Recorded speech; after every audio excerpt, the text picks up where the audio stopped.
रहेंगे कि जो वक्त प्रॉपर्टी क्रिएट किया गया है उसका स्टेटस है वामसी पोर्टल से मिला करके हम लगातार टच में रहेंगे। इसलिए कोई इसमें ये नहीं सोचना है कि सेंट्रल गवर्नमेंट कोई एक्स्ट्रा पावर हड़पने जा रहा है क्या, बिल्कुल सोचने का नहीं है। ये टोटली स्टेट गवर्नमेंट का अधीन है और राज्य सरकारें ही इसका निगरानी में आगे काम करना है। उसके बाद सर जो पर्पस के लिए वर्क क्रिएट किया जाता है, बेसिकली 3 पर्पस होता है, रिलीजियस, चैरिटेबल एंड पायस। उसका हो रहा है कि नहीं हो रहा है, और इनकम जनरेशन खास करके जो वेलफेयर काम है उसका हो रहा है कि नहीं हो रहा है, इसका भी इफेक्टिव गवर्नेंस का प्रावधान हमने रखा हुआ है। साथ मैं आपको इस उम्मीद के साथ साथ ये कहना चाहता हूं कि जो रिफॉर्म्स हमने जो लाए हैं और साथ साथ में जो प्रावधान कुछ बदलाव हमने आपको बहुत शॉर्ट में बताया, क्योंकि डिटेल में तो मैं रिप्लाई तो करूंगा ही। इसमें अगर आपको लगता है कि हमको अगर इनकम जनरेशन करने के लिए वर्क प्रॉपर्टी को बेहतर इस्तेमाल करने के लिए क्या करना चाहिए, जब हम इसका सबऑर्डिनेट लेजिस्लेशन के माध्यम से रूल्स बनाएंगे, आपका सुझाव हम खुले दिल से स्वागत करेंगे। क्योंकि आखिर तो प्रॉपर्टी देश का है, किसी का भी हो, उसको अगर अच्छा से चलाना है तो आप सुझाव देंगे तो हम तो पूरा वेलकम करेंगे उसमें। इसलिए आज मैं मेंबरों के साथ साथ जो कई दरगाह है, कई मस्जिद के इमाम है, कई लोग जो मुझे मिले, उन्होंने भी बहुत अच्छा सुझाव दिया है। उसको डिटेल में मैं यहाँ कहना नहीं चाहता हूँ, लेकिन हम रिकॉर्ड में रखा है।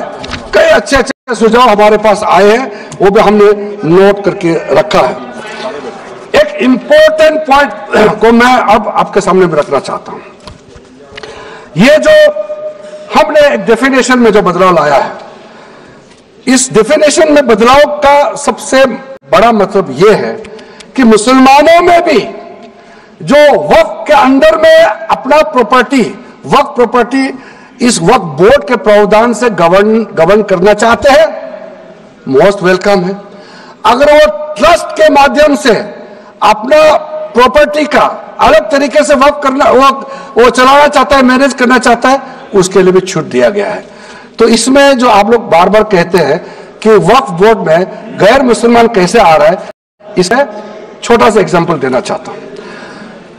अभी हम लोग किसी धर्म, किसी जाति का हिसाब से तो हम एमपी नहीं बने हैं, हम तो ऐसे सिटीजन होकर के एमपी बने हैं। तो अगर मेरा कॉन्स्टिट्यूंसी वाला हमको कहेंगे कि किरण रिजिजू मेरा यहां नहीं आ सकता है, हमारा धर्म और तुम्हारा धर्म अलग है, तो कैसे होगा? मैं तो एज एमपी मेरे पास अथॉरिटी है, मैं जा सकता हूं। उसी प्रकार से आपका ट्रस्ट है, ट्रस्ट चलाता है, ट्रस्ट वाला कैसे कहेंगे कि चैरिटी कमिश्नर मेरा जात का ही होना चाहिए? चैरिटी कमिश्नर तो गवर्नेंस को संभालने के लिए है, चलाता तो ट्रस्ट है। उसी प्रकार से आप कैसे कह सकते हैं कि मेरा वक्फ प्रॉपर्टी को देखने के लिए वक्फ बोर्ड में गैर मुसलमान नहीं हो सकता है? आप कैसे कह सकते हैं? ये तर्क आप थोड़ा गहराई से सोचिए, क्योंकि ये बार बार कहा गया है, मैं नाम नहीं लूंगा, वो बाद में तो बोलेंगे हमारे कुछ लोग हैं कि मुस्लिम का अफेयर्स में नॉन मुस्लिम क्यों आ रहा है। अरे ये धार्मिक व्यवस्था से कोई लेना देना नहीं है, मैं बार बार कह रहा हूं। इसलिए ये प्रॉपर्टी है, वक्फ प्रॉपर्टी है, आप लोग इसको समझिएगा।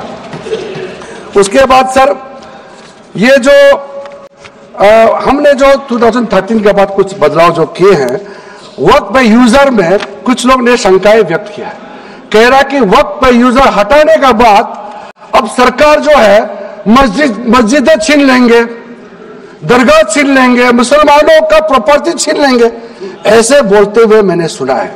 इस तरह का कई जगह में बोला है। मैं इसमें साफ साफ कहना चाहता हूं, हम लोग सब किसी ना किसी राज्य से आते हैं। वी ऑल बिलोंग टू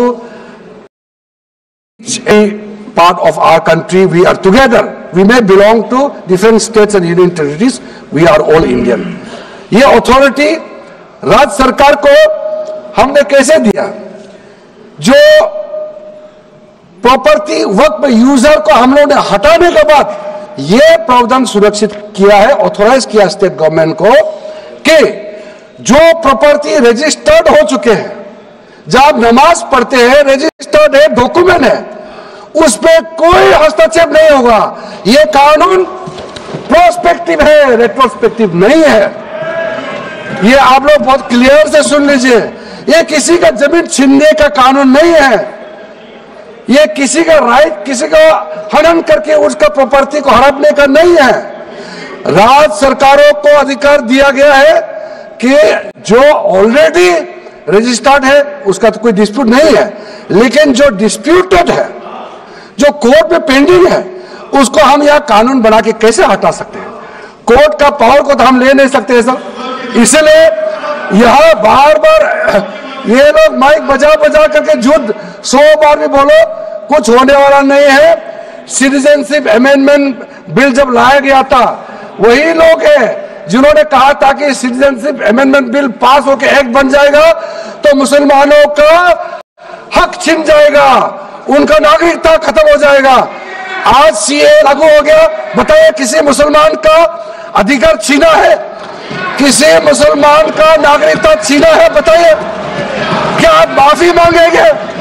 आपने देश भर में घूम घूम कर झूठे बातें फैलाया, आज आप साबित हो गया कि आपने झूठ बोला, लेकिन आज आप माफी मांगने का भी हिम्मत नहीं रखते हैं। जिगर थाम के आप लोग सुनिए, ये आप आज दोबारा आप मिसलीड करेंगे, गलत बातें करेंगे तो फिर मुंह खाना पड़ेगा आपको, फिर कोई और बिल लेके आएंगे, फिर मैं आपका पर्दाफाश करेंगे फिर से। इसीलिए सर हम लोग तर्क पे जाइए, पॉइंट पे जाइए।